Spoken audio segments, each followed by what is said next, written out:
Let's get Wayne in here. Welcome, Mr. Wayne McRoy. Hi, guys. Good to be back on with you again. And what do they say? Welcome back, welcome back, welcome back. But anyhow, Wayne, I think one of the obvious things we can get out of the way, the current argument that the Industrial Revolution will be just, the digital revolution will just be another version of that, is immediately anyone can work out that in the digital revolution, the first thing that gets lost is all sense of privacy. I mean, what do you think? Oh, absolutely. That's beyond the pale. One of the things that's going on right now is the erosion of privacy, and it's only going to get worse as this whole fourth industrial revolution, also called the digital revolution, comes about. Well, here's one thing that I've noticed too, is like a lot of people say, well, I don't care if they take my data, even though they should understand more fully what happens with all that data that gets collected. We've tried to point that out, is things like Social Blade. Social Blade goes out and ranks, YouTube channels, websites, all these things. And the properties that I run and own, Social Blade has a couple times been close, but usually it is nowhere even in the ballpark, and sometimes has such a spread of value as to be ridiculous, as something like from $100 to $100,000 or some nonsense. But here's the problem with that. First of all, whose business is that to publish all that data? And secondarily, when it's not accurate, there are plenty of people out there in the world, like Jason and I, when we put out Shoot the Moon, one of the things people did was go to places like Social Blade to get that erroneous information, to make judgment calls on whether or not they were going to be interested in this, that, or the other thing. And so that's another aspect of what we're talking about. In this case, the loss of your private information on things like Social Blade, there's no recourse really to try to correct it. And even if you did want to correct it, the same argument remains that how is it their damn business? Yeah, precisely. And that's the whole thing. When you have like a third party taking things into their own hands with this information and putting it out there, it takes the power away from you individually. And that's kind of what this is all about, because this is, an overarching plan for control, central control of all information all across the board. So if you want to speak up and say something and, have your voice heard, this is one way that they could just quietly silence you, like without being obvious on the face of it that that's what they're doing. I think one of the earliest versions that I can recall, having been digital since the internet came to be, was when first cell phones came online. And shortly after that, wasn't long before you could look up anyone's cell number and not only get their street address, but everyone that was in their family on these kinds of ideas. And there was a period of time when that was really offensive to a lot of people. But at that time, not a lot of people understood that was possible. But now when we fast forward, everybody knows it's possible, and everybody's been indoctrinated into this is just the way things are now. But that is a stark departure. And it is one of the big lines in the sand if you consider that 15 years ago, where people lived and who was in their family, that was private information, not just so freely given out by third parties who took it upon themselves to data mine all your data and publish it. But anyhow, Jason, we've got quite a list to get through. Why don't you roll us in? The first industrial revolution is the period of development in the later years of the 18th century that transformed predominantly rural agrarian societies in Europe and later America into industrialized urban ones. Goods that had once been painstakingly crafted by hand started to be produced in mass quantities by machines and factories, thanks to the introduction of new machine inventions and techniques in textiles, ironmaking, and other production industries. The massive changes were fueled by the use of steam power. The first industrial revolution began in the United Kingdom and would quickly spread to the rest of the world by the 1830s and 1840s. Thanks in part to its damp climate, ideal for raising sheep, Britain had a long history of producing textiles like wool, linen, and cotton. Beginning with the textiles industries in the mid-18th century, innovations like the flying shuttle, the spinning jenny, the water frame, and the power loom made weaving cloth and spinning yarn and thread a lot easier and considerably quicker. The British iron industry was next, also adopting significant new innovations. The main one of these new techniques was the smelting of iron ore with what was called coke, a material made by heating coal instead of the charcoal, as was always used before. This new method was cheaper, but also produced higher quality material, which enabled Britain's iron and steel production to expand in response to the demand being created by the Napoleonic Wars, which ran from 1803 until 1815, then later on with the massive growth of the railroad industry. So you can see that there are obvious benefits, like when steel gets stronger, but I'll point a thing out here. We've reached a point where the perfection of goods is no longer as valuable as it once was. People love the handcrafted, the skilled craftspeople that make things that are unique because it was made by hand. But here's the thing I found in the research. As these looms started to come into the textile industry, it is claimed that the Queen of England at the time outlawed some of these machines to come in because she wanted to preserve the high quality hand weaving that was in that area. These are tough things to go back, but I'll make another point from nature, because there is no lie in nature. When we look at so-called gems, things like sapphires, or let's take the Hope Diamond. There's a good example. The Hope Diamond is blue, and we are told what makes it blue is impurities in the diamond, and yet it's probably one of the most valuable diamonds in the world. And so I use that example to nature to point out that as we get into the digital age, not only will there be no queen to stop some subset from losing their gig because it's being replaced by technology, but everything will be made in a almost exact replica. Like a digital file is a good example. It's an exact replica of the one that was just behind it. And the idea of handmade or unique or high quality is out the window. What would you add, Wayne? Yeah, that's the thing here. I mean, you're looking at the total loss of the art of craftsmanship. And that's something that this industrialization does away with, because when things are machined and done by the machine, it's all done like exactly the same. And you can see this even in the architecture. I mean, look at the Gothic cathedrals. That's craftsmanship. Look at the buildings today. That's machining. That's machine work going on. It's not the same. So you could see how a lot of the artistic endeavor involved with it is lost in this industrialization of things.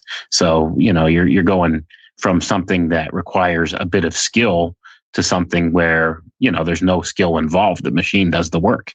And that's something that's going to leave people pretty much behind in the pursuit of things, because there won't be craftsmen much like there used to be. And you can see this across all different kinds of industries and stuff. But it's getting to the point where with the coming revolution, craftsmanship and artistic endeavor is going to go the way of machines, and it's going to take away from the creative process of man, and it's shifting that way. You can see the Overton window sliding. Today we have the sad cheapening of everything. Well, there's no doubt. Low quality, just kind of pumped out of China. Most of it is junk and low quality. But I'll bring up again what I mentioned a few episodes ago. I was reading a very old Eastern spiritual text, and it was very old. And one of the things they set out to do was to demonstrate how you could understand if you were born in a fortunate part of the world. And one of those things is there art? That was the apex concern. If there's a lot of art in the area that you are, then that starts to point to you're in a fortunate part of the world. And then, of course, water and other things become part of the concerns, where they're trying to demonstrate, were you born in an unfortunate part of the world or fortunate? But look at what's happened in the United States. Just go into a high school, how much music has been removed, how much artistic endeavor. And when we get back to what Wayne just said about the architecture, it's all day long. And we mentioned that recently too, going from stone carved facades to sheetrock made in China. But go ahead, Jason. In the early 1700s, Thomas Newcomen designed the prototype for the first modern steam engine. It was called the atmospheric steam engine, and Newcomen's invention was originally applied to power the machines used to pump water out of mine shafts. In the 1760s, Scottish engineer James Watt experimented on improving one of Newcomen's models and added a separate water condenser that made it considerably more efficient. James Watt later collaborated with Matthew Boulton to invent a steam engine that had a rotary motion, a key innovation that would allow steam power to spread across British industries. This invention would increase the efficiency of such industries as flour making and paper making, as well as in cotton mills, ironworks, distilleries, waterworks, and canals. Steam engines needed coal to power them, but steam power also allowed miners to go deeper and extract more of what is generally considered a cheap and plentiful resource, although it did come with some significant danger attached to it. There was also an increased demand for coal from the transportation side of things as the years rolled by, as railroads and steamships also needed it to power their steam engines. All right, I've got a couple side notes to add here. One of them is actually going to be something that just happened to me recently that shows technology actually benefiting a human being in a meaningful way. But to start with, the idea of the steam engine, in some of the research I did about a year ago, I saw the use and the perfection of both sailing ships and the steam engine used as an argument to demonstrate that that was the end of a water era. And this is all based on the sky clock. I think we can all agree there has to be eras of time in our world. It's just not clear. It seems to be one of the most closely guarded secrets. But in this text I was reading, it was claiming that when they perfected the steam engine, we were coming to the end of a water age. And I won't go further than that, meaning the next one is supposed to be an air age, which they were arguing is what technology would be. But to get back to the point, what you're looking at here, when you're looking at machines getting better and better, and now you can make more wheat and you can make more bread and you can apparently feed more people, typically what we see is a corporation or some powerful entity get involved and they always screw the pooch. But I just this week had a personal experience where technology actually was used to benefit humans in a real way. I had to get a crown on my tooth. And so I go in there, and while the dentist is working, I notice he's using a 3D scanner. And I said, "Is that a 3D scanner?" And he's all, "Yeah." And I'm all, "That's incredible. So you're going to take a 3D scan and you're going to send it to the lab." And he said, "Better than that." And he pointed across the room, and there was a little, I'll just call it a CNC. It's like a 3D CNC machine. So he scanned my tooth, got perfect measurements, fed it to the machine. They put a little block of porcelain in. It carved out my tooth perfectly. It looked almost pinkish or purplish. They fit it, and then they stuck it in an oven to about 800 degrees, and it came out perfect for my tooth. And on top of that, I didn't have dental insurance. That same dentist providing that instantaneous service, here's a new tooth, which is technology truly helping a person, he charged me half. And I thought, there's still hope in this world, but I just wanted to put at least a little bit of a positive note. What would you add, Wayne? Yeah, you could see where these technologies and these innovations can be used to legitimately help people, and that's the thing. There is some benefit to this technology, but it's kind of a slippery slope when you're letting the technology take over, and that's kind of what's going on in the world by and large. Man's kind of losing control of the advances of this technology and just letting it roll. And we need to step back and take a handle of this and slow things down a little bit, because that's the thing. When the power over this stuff falls out of the hands of the common good or the common public, that's when there's the potential for abuse. And that's what I think is probably the biggest worry in these types of advances. Now, yeah, there are some benefits, and it's good. We do have to keep in mind that there are uses for this that could be extremely helpful to people. So it's not something we want to like eliminate altogether. Like, I'm not of the mindset of being a luddite or anything like that. Technology can be good and used for good. It's just a matter of there's a point where it crosses the line, and we have to just really keep a close handle on where that line is at. And that's the thing. The line has been blurred, and that's where we're at moving forward. Well, one of the key points I noticed on what you just said is one of the things that is lacking in this digital revolution that we're experiencing the beginning of now is oversight. If there ever was a thing like oversight, it doesn't exist now. And another thing, playing off what you just said, is the power shift has totally openly gone to corporation now, where corporations are making the decisions that will affect the entirety of civilization in our world. And again, there's no oversight. There's no some supposed government that says, hey man, human beings deserve free speech or any of these things. And that is another massive change that differentiates the digital revolution from any of the so-called industrial or any other revolution you want to point to. Not only that, it's not just the oversight problem, it's also the lack of transparency to the public about things. That's right. A major concern too. Right. Britain's road networks could be considered rather primitive prior to industrialization efforts, but they soon saw substantial improvements. 2,000 miles of canals were in use across Britain by 1815. In the early 1800s, Richard Trevithick debuted a steam-powered locomotive, and in 1830, similar locomotives started transporting both freight and passengers between the industrial hubs of Manchester and Liverpool. Steam-powered boats and ships were already in wide use by this time as well, also carrying goods and passengers along Britain's rivers and canals, as well as across the Atlantic. So we see what's going to happen in America here. We're using the canals and the railroads idea, but the big thing that's going to happen in America not long after this is the whole railroad thing. And because of the railroad thing, we're going to get time zones and other things, which we have covered ad nauseum. But I'll make a simple point before I hand it to Wayne. What if there was a state of mind in all societies where if these big, powerful corporations are going to get rich on the back of society, they have to benefit society? What if part of this was not just grow the corporation, make more money, get more control, but we have to benefit living beings? I mean, what kind of a world would we have then? I'm just saying. I think the world would look a lot different if that was the case going along. But by and large, sadly enough, these corporations are basically just working for the profits of their owners. So, it's very few people benefiting from it. We could say with the railroad, the advances in the railroad system, though, this is something that early on benefited people. And this is usually how they start to roll things out like this. They put out these technologies and innovations and say, this is something that's largely beneficial for the common people, which you could use the argument, yeah, railroads were very beneficial. They opened up passages to places that people didn't necessarily have access to before. Like they could travel all the way across the country, whereas it wasn't really possible in a reasonable time frame before. So something like that, it is beneficial to the public. And that's usually how some of these things get their start. It's a technology that will benefit the people or has the potential to benefit the public at large.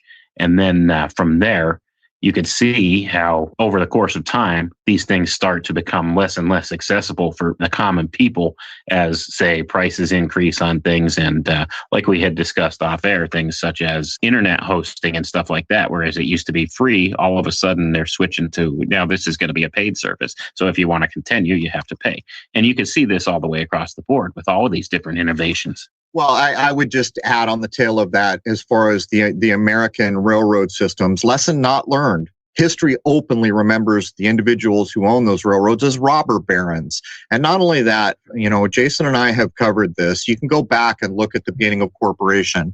One of the versions of the beginning of corporation you will look up probably, if that hasn't been scrubbed from the internet, is that it was put in place to protect basically black people. But the first year that a corporation was allowed to exist, the main concern was, no, we're not allowing you to make these fictitious entities unless you can prove it benefits human beings. The intent stated was that these minorities needed protection, but the same year corporation went into effect, by some of the accounts you can read, is that there were more corporations as we recognize them today than people protected by a long shot, even in the first year. But let's take a closer look at one of the things that came out of the rail system in the United States. It pulled us out of nature. This is the predecessor to why we get nonsensical things like daylight savings time, which I could tie to the rail system all day long. But think of a simple time zone, and I've said this a lot of times. There is a time zone in the United States, I forget the distance, something like 800 miles. It's a big amount of space between the eastern border of the time zone and the western. If a human being on the western border of that time zone looks at their wristwatch at noon, he will say, oh, it's noon, which, by the way, it really isn't, because noon is when the sun's at its apex. But to make the point, the guy on the western border at the exact same moment, 800 miles to the east, looks at his wristwatch, and lo and behold, it's noon for him. There is the separation of human beings from nature. As a side effect, I would point out. Right. And you can see that this is all a part of the building of the new unnatural system over the top of the natural system. And that's where this all goes. I mean, you can see the transformation from the natural order to pulling us out of the natural order into a man-made construct. And that's exactly what a time zone is. And this does kind of concur with the development of the railroad system. So once again, it's one of those things where, like you said, we're not learning from our past history. That was the era of the robber barons. And could we say that there's robber barons today?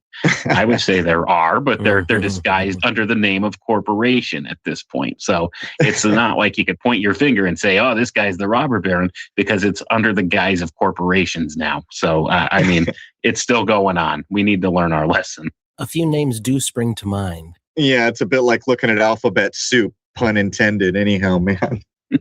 The Luddites were a secret oath-based organization of textile workers in the 19th century and were a radical faction which destroyed textile machinery as a form of protest.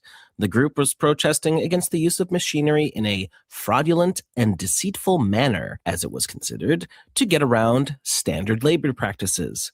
Luddites feared that the time spent learning the skills of their craft would now be going to waste, as machines would, and certainly had been, replacing their roles in the industry. The Luddite movement began in Nottingham in England and culminated in a region-wide rebellion that lasted from 1811 to 1816. Mill and factory owners took to shooting protesters, and eventually the movement was suppressed with legal and military force. Over time, the term Luddite has come to mean one who is opposed to industrialization, automation, computerization, or new technologies in general.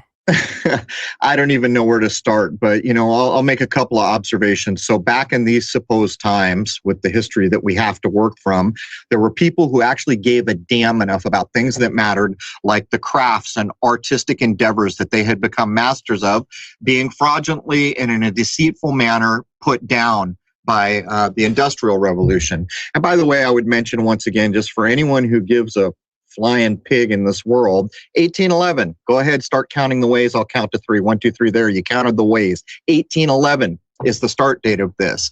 But to get to the point here, these were human beings that stood up for what they thought was correct, having probably spent lifetimes becoming master craftsmen and craftswomen. But what is a Luddite to us now? It's a bit like the word pagan, isn't it? It's an insult.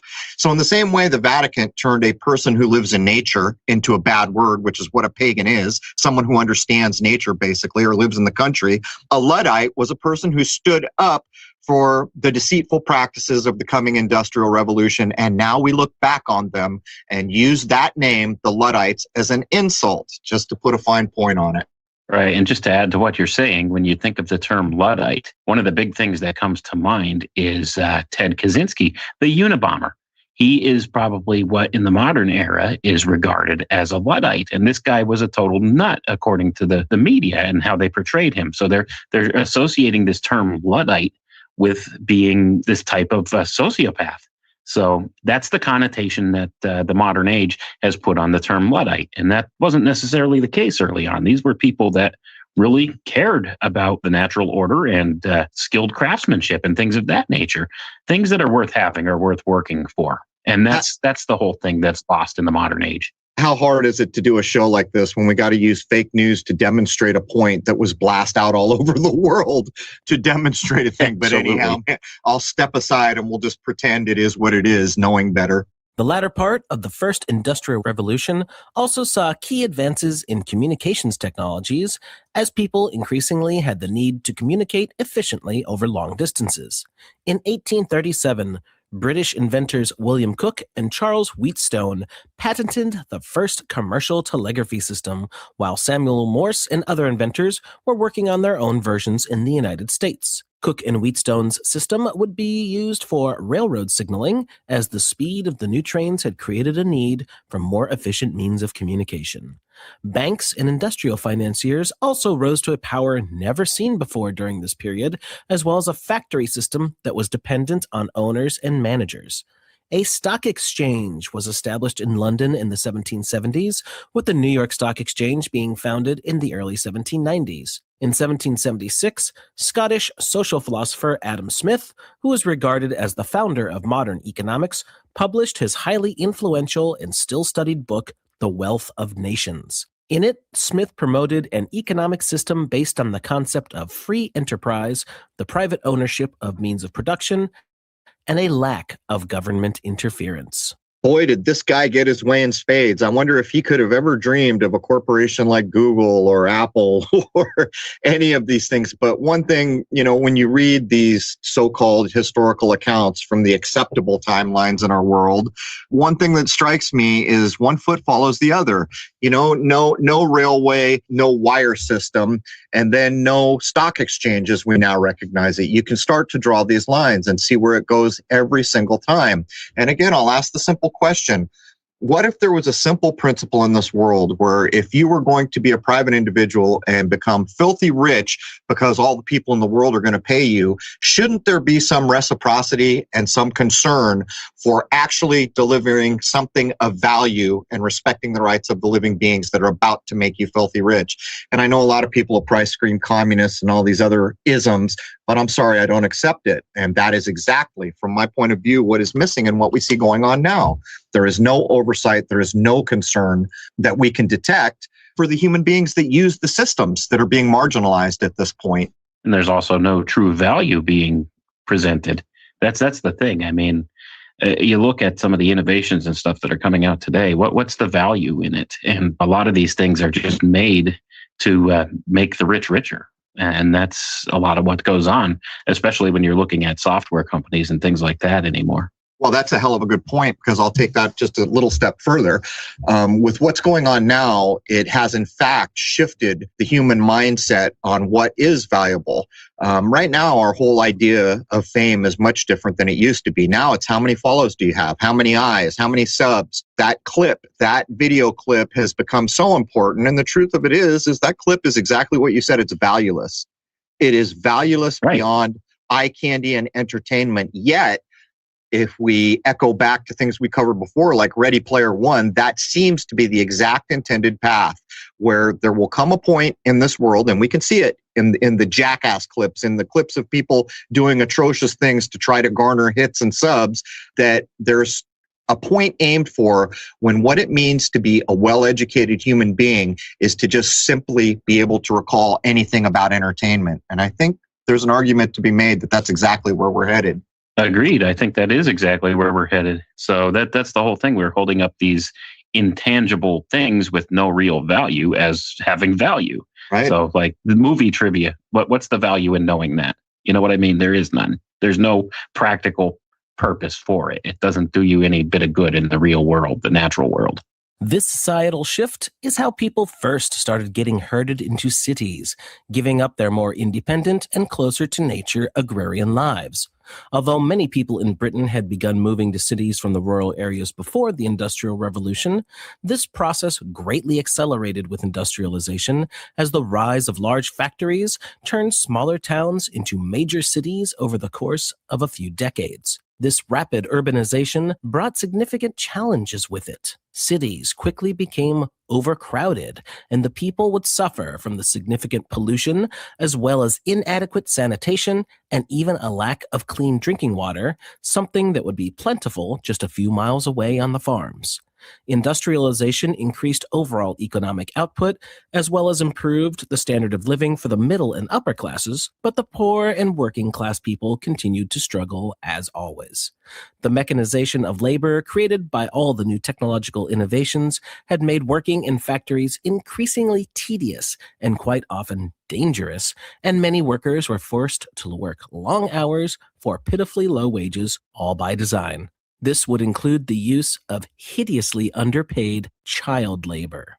That's ironic that I'm living in a state where the child labor thing, I forget what it is, Sutter's Mill, I don't remember the name of it. Some mill is supposedly where they started to first enact laws, we are told, to protect children from what was going on there. But here's part of what spurred this episode. In one of the things I was reviewing where they were trying to convince people that the digital revolution is no different than anything that ever happened and we'll all be fine, and this is the normal course of things, they were still putting forth the argument, which I do not accept at all, that before the Industrial Revolution, the average age of a human being was 35 or 40. And not only that, they had the nuggets to tell us all that they were starving, they were freezing, they were all these things. And I would point out, by the time we get things like daguerreotype images, you can find people with white hair up in their 80s, 90s all day long if you start looking through daguerreotypes, just to make a fine point. But to get back to the point, right now, one of the things that's most prized in our society by people who care about their health is organic food. Well, all food was organic before the Industrial Revolution. All of it. All the water was pure before this happened. And not only that, people were working, physically working. So there's your exercise part of the equation. So I guess I'll ask, is there anyone out there listening that accepts the average lifespan of a human being was 35 to 40 years? And that's part of what's being leveraged as the digital revolution comes in. Oh, look at these poor people are all suffering to death and living miserable, piteous lives like basically animals. But lo and behold, the machine comes along and everything gets better. And by the way, now that the digital revolution's here, it'll even be better. Well, I think the opposite of that could be shown. I think people did live longer from previous generations. I could tell you, I knew my great aunt. She was born in 1893, and she died when I was in my teens at the age of, I believe, 103. And she had an older sister that died at 106. So, I mean, if this doesn't tell you something just on the face of it there compared to the generations coming up from then, I think it could be shown that the generations of the past had actually lived longer than the current generations. And, I could see this from my own personal experience. Like, how often do you hear of somebody anymore who knows their relative that's 2 or 3 generations removed from them? Like a lot of us knew our grandparents, but did we know our great-grandparents, or on and on? And this was my great-great-aunt. This was my mother's great-aunt. So, I mean, that's saying something. That's like 5 generations. Actually, the generation that was my grandparents, a lot of those people died young because they'd been told to smoke by Hollywood and everyone else. And they were further told that there was nothing wrong with it for quite a while. So there was a number of people in what would have been called the greatest generation who got all these diseases from modern living. But I'll give another observation. Here in Rhode Island, where I am, there's still farms, real farms, which is becoming rare in the United States for people who live other places. Most places in the United States, farming has been on the decline. But here, the farming goes all the way back. Supposedly, people got off the Mayflower, walked to where I'm living, and put up farms. And some of those farming concerns are going. There's a particular guy that I've known my whole life. He's 80 years old now. He's been farming his whole life, never has been to a hospital, never, according to his accounts. He's 80. He looks like he's 60, and he will tell a tale about his father and his father's father and how long they lived farming. And it seems pretty reasonable to understand what's going on. They're eating farm food. They're working a physical job every day. I mean, this man is 80. He's built better than I am. And I'm not even kidding. It's because he's out there doing it. Physical exertion every day. And so the idea that somehow people living in those conditions were dying at 35 to 40, I'm just not buying, I guess. Yeah, I don't buy that either for a second. Over the decades, outrage over substandard working and living conditions would fuel the formation of labor unions, as well as the passage of new child labor laws and public health regulations in both Great Britain and the United States. While these things certainly aimed at improving life for working class and poor citizens who had been negatively impacted by industrialization, the fat cat bankers and industrialists solidified their infrastructures in a way never seen before. They would go on to use their significant economic capabilities to do as they pleased, and were able to buy off politicians and eventually control government entities from the inside. Names that should come to mind are Astor, Carnegie, Doheny, Ford, Morgan, Rockefeller, Rothschild, and Vanderbilt. But there are plenty more. The crazy thing about this, and I don't want to see a bunch of ridiculous comments that I'm pro this or pro that. I'm laying down information. People make their own decisions, how they want to live or what they value in their lives. Not my job. I'm delivering what I consider to be valid information. I did research at one point that I wanted to see what was the United States like at its supposed height when everyone loved America and it was the greatest place to be and all the best cars. It is claimed that at that point in American history, in my lifetime, 30% of all workers were unionized.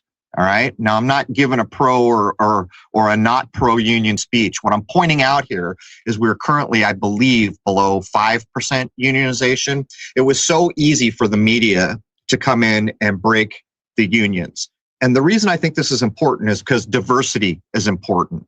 And whether you're pro-union or not, it doesn't make sense to destroy a thing and destroy the diversity. And what's even worse is what Jason pointed out here. The reason you got these unions in the first place is because the robber barons were basically crushing people under their thumb. So they joined together to stand up against each other. People can go back and look at some of the, or I think it was coal unions and other things, some of the earliest unions.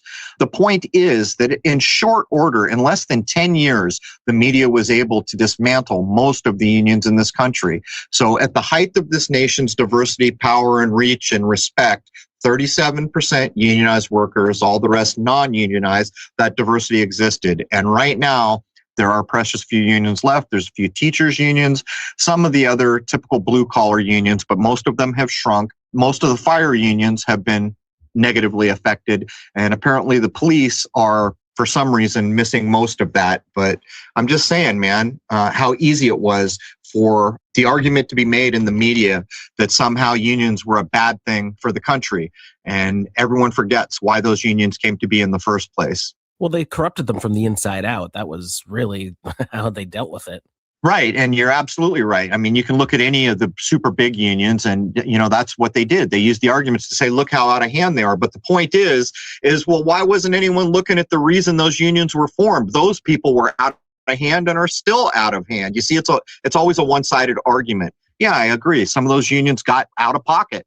And they screwed up a lot of things for a lot of people doing dishonest things. But the point is, those unions were there for the worker. That was the idea behind it. And on the other side of it was these people who were apparently abusing the worker. And there was never reciprocity on the other side. And it goes to show the media never took the time to say, hey, robber barons, you shouldn't be robbering and baroning. That's because a robber baron owned the media. That's the point I'm making here. And it's so short-sighted for people to so easily be convinced to judge this or that or the other thing, which is why I went back to look at the historical record to try to determine when things felt much better in this country, what was it like? At that point, it was 37% union. And that was apparently, supposedly, and there are differing accounts, the peak of unionization in the United States. Right. And that's just another example of something that started out with good intentions and then wound up going south when the wrong people got their hands involved with it. Power corrupts, absolute power absolutely corrupts. And that's how we get the Jimmy Hoffa stories and all these other things. When things get big and powerful, and actually that might have played directly into why the auto industry, the auto workers union was a powerful, powerful union. And I suspect that's played a key role in why Detroit dismantled itself, because those unions had become so powerful and they overstepped their bounds. But nonetheless, they were put there to protect the workers. It's just an unfortunate tale that apparently every time human beings get power, they got to put their toes over the line. The Second Industrial Revolution is said to begin around the mid-19th century. The main driver of this era was the railroad. Railroad lines connected many cities in Great Britain, but the United States saw the East meeting the frontier West like never before. Railroad lines expanded from 35,000 miles in 1865 to 254,000 miles in 1916, making it possible to travel the entire width of the country. After World War I, however, the railroad would start to be replaced by the ever-increasing demand for the automobile. In 1913, Henry Ford installed the first moving assembly line for the mass production of an entire automobile. This innovation reduced the time it took to build a vehicle from more than 12 hours to 2 hours and 30 minutes. Ford's Model T, which had been introduced in 1908, was a simple internal combustion engine machine, but it was sturdy and relatively inexpensive. However, it was not considered inexpensive enough for Henry Ford, who was determined to build motor cars for the great multitude. In order to lower the cost of his cars, and therefore the price, Ford pioneered this technique in an industrial factory setting, creating an efficiency that was never seen before and is still in daily use today. This maneuver ushered in the concept of an automobile for everyone, and the Rockefellers capitalized off of this by ensuring everyone had to use products made from their numerous oil refineries. I came to be in existence in this world at the tail end of a very special era in the United States, which I mark as most of the 50s. And the tale of Henry Ford, creating automobiles is part of what we're talking about here. So here he does, in fact, lower the price of automobiles so that many, many people begin to be mobile. And this creates the suburbs, by the way. Everyone's in cities at this point or out on a farm somewhere, but not as many as there used to be. When this happens, all of a sudden, it's no big deal to drive 20 or 30 minutes from a suburb into the city to work. But for anyone who wants to get a inkling of what kind of a golden era this was for Americans, go look at the tale of Route 66 and you'll see what was going on. Such a different time from what we see now. But here's an example in the beginning, because I think all day long we can draw lines between the auto industry, the railroad industry, and compare it all day long with the airlines. Everyone knows about the airlines, right? What they're doing now. Does anyone want to get on an airplane anymore? Just to make a fine point.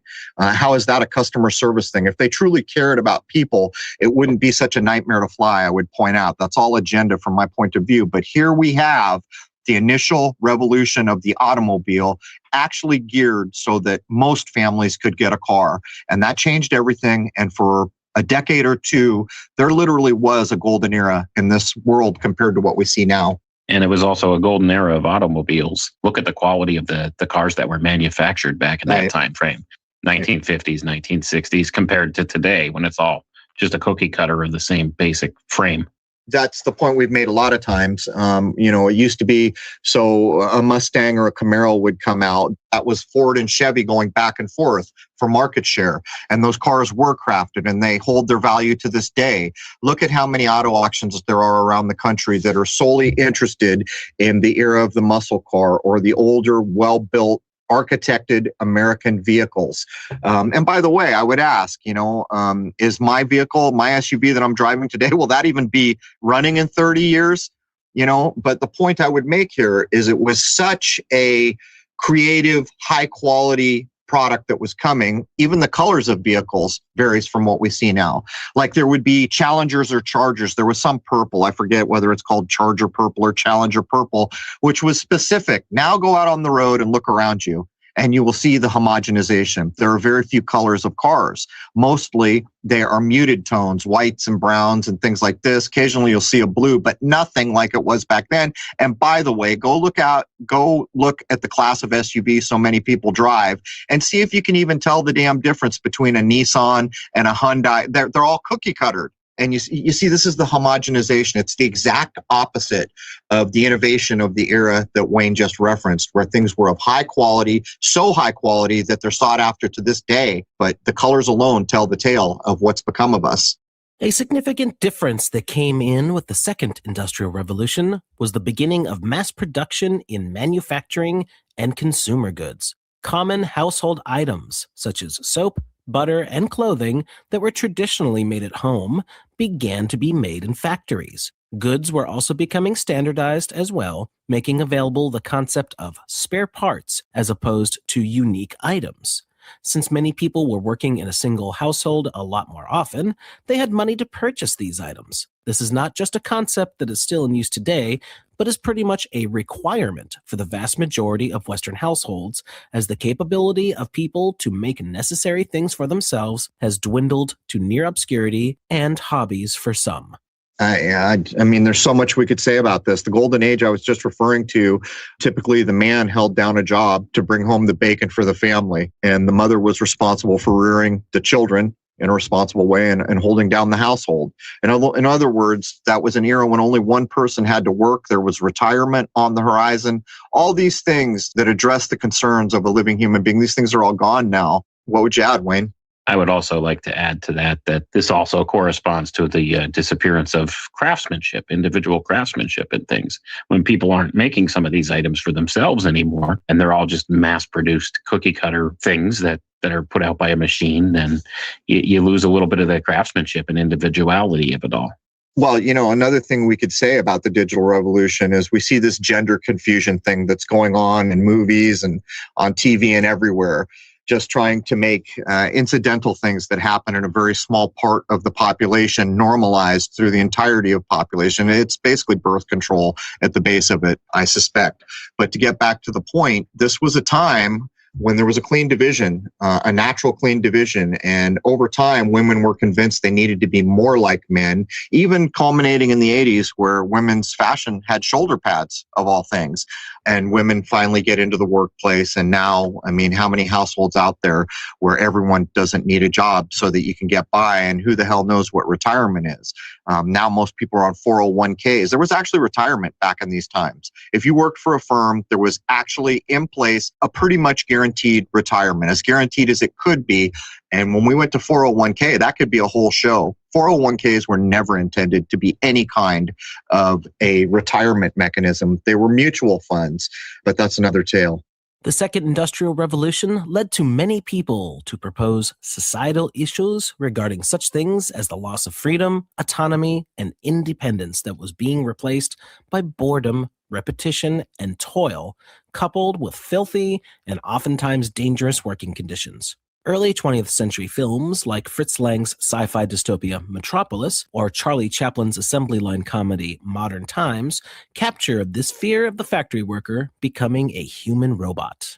Well, I think we could demonstrate that this did happen in a lot of areas, but at this point, most of the manufacturing's been pulled out of the United States, so that's happening more in China. But I would point out that the digital revolution is going to do a version of this too. And actually, they're already putting documentaries together, looking at the mental health of people who, you know, the robots and the AI are doing everything. And they're basically just standing there, putting a box on a robot or something like that. So this is not a thing of the past. This will be a part of the digital revolution, almost certainly. And this will also lead to the further degradation of the human mind, in my opinion. Right. You know, it's like older people. What do they do to try to keep their minds going? They do puzzles and things to keep their mind active. You're exactly right. If you stand in a corner and move a box from this shelf to that robot all day long, what does that do to a human mind over 10 or 20 years? The Second Industrial Revolution is said to have ended just before, or possibly as a result, of societal restructuring from World War I. It has been followed by the Third Industrial Revolution, in which digital communications technology and the internet has changed how information is transmitted, how business is done, and how humans interact with each other.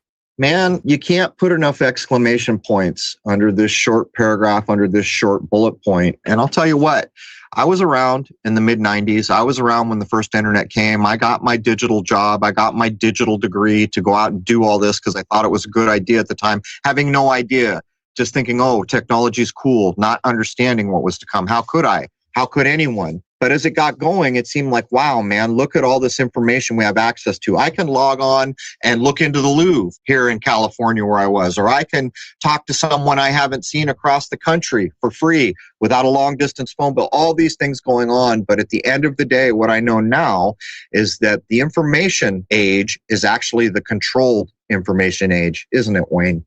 Absolutely it is, because that's what it's all about when it comes down to it.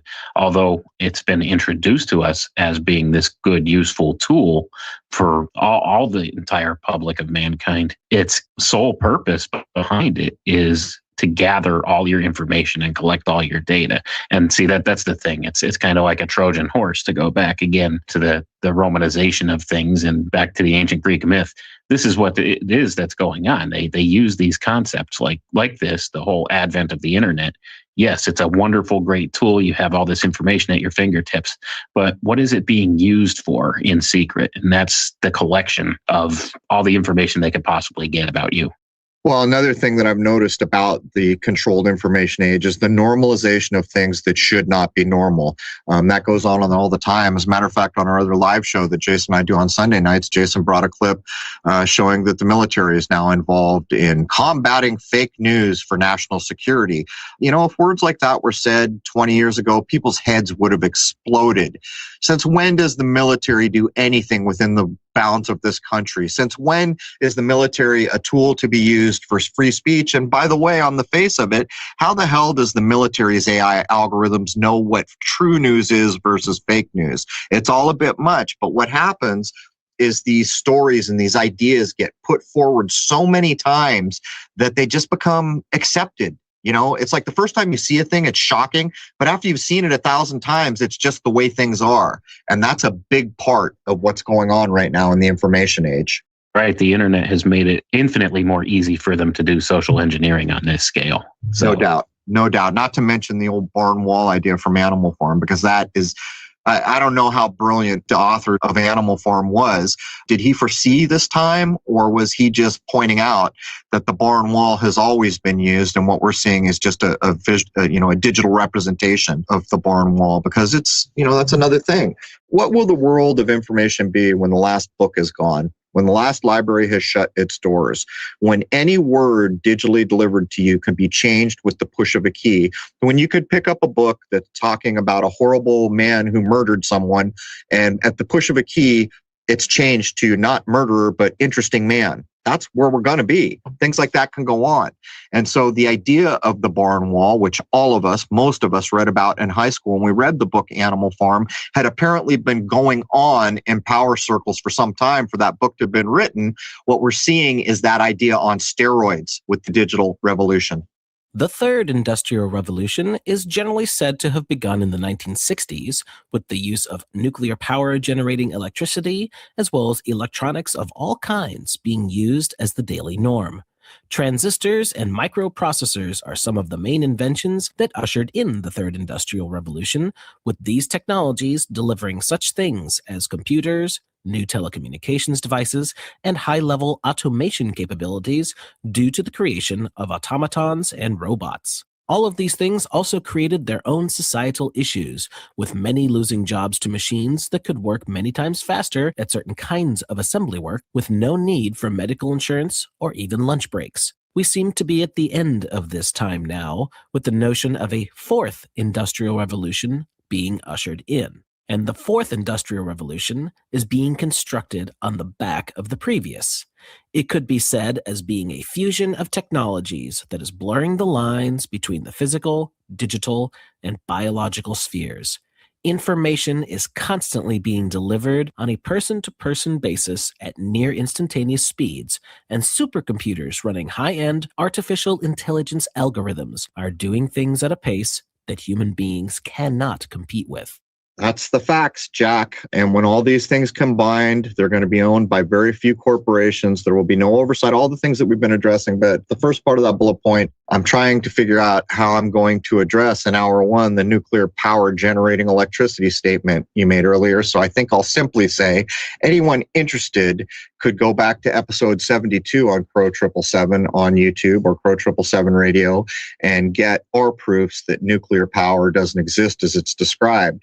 But these things are true. So many of the technologies we see now can do things so much more quickly than a human being, and they do it without mistakes, and they do it without healthcare, and they do it without being injured. So basically, you take an entire factory full of people, replace it with bots, and now there's one guy who fixes the bots. So all those employed people have gone down to that, but that's not the half of it. One of the things that's being openly admitted in the people who are putting out all the information now that want us to accept that the digital revolution is no different than the industrial or any of the revolutions that Jason has mentioned, all the way up to the fourth industrial revolution.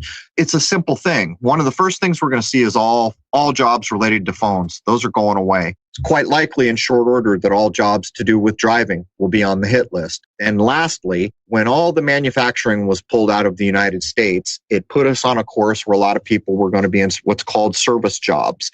Those service jobs, many of them will be on the chopping block if there is not an absolute necessity to have a human being attached to it. But Wayne, you know a lot about this. Yeah, it's definitely something that's coming. And one of the key assets to this, or facets to it, I should say, is I believe in the trucking industry. This is going to create just such chaos across the whole world when this comes online with the driverless vehicles and stuff like that. That's a major economic component of our society, especially here in America, is the whole trucking industry. So if you're taking that out of the hands of people, those jobs out of the hands of people, and putting it all to automation, that's going to create a huge ripple effect. Well, I can use that example, Wayne. Back in the 70s, again, when smoking the bandit was a big deal, we used to travel across the country once a year. And quite often you would get in a convoy of trucks to avoid the police traps. But trucking was like a bit of an outlaw, a freedom job. You know, you had hard work ahead of you, but you were your own guy. You could stop if you wanted. You could sleep. You could do all these. That's all gone. There are very few trucking jobs at this point where they're not carrying a handheld device of some time that is clocking where they're at, what they're doing, how long it took them to do the delivery, and ensuring that they're only allowed to stop when and where it's approved. And this is another side effect about what we're talking about and how different the digital revolution is going to be from any of the so-called industrial revolutions that have come before, for the simple reason that it's taking the freedom and the privacy out of a human life. And that is becoming normalized very quickly. All right, guys, I'm going to wrap up hour one of episode 178. And I'll mention again, Shoot the Moon has won something like 3 or 4 film festival awards. As Jason mentioned, on October 20, we'll have Shoot the Moon NYC. You know where to go to find those things. And lastly, we put up a shop link on crow777radio.com that is not about making cash. It's about getting the web address. On every single thing there, the web address is there because of all the censorship and shadow banning. And let me tell you something. It's a stark difference. 5 years ago, what my content did online compared to what it is now, it's night and day. And I'm not kidding. And I know there are a lot of folks out there who are experiencing the same thing. And this is what we're talking about. When you go to police a worldwide massive data upload from everyone in the world, even if you had the best intentions, how could you even start to do that? But what we are seeing now is the overreach is beyond acceptability, to be frank about it. And unfortunately, we'll have to talk about these things in hour 2. Anyhow, that's the end of hour 1 for episode 178. Come join us all in the free speech zone at crow777radio.com. There it is, man. Cheers.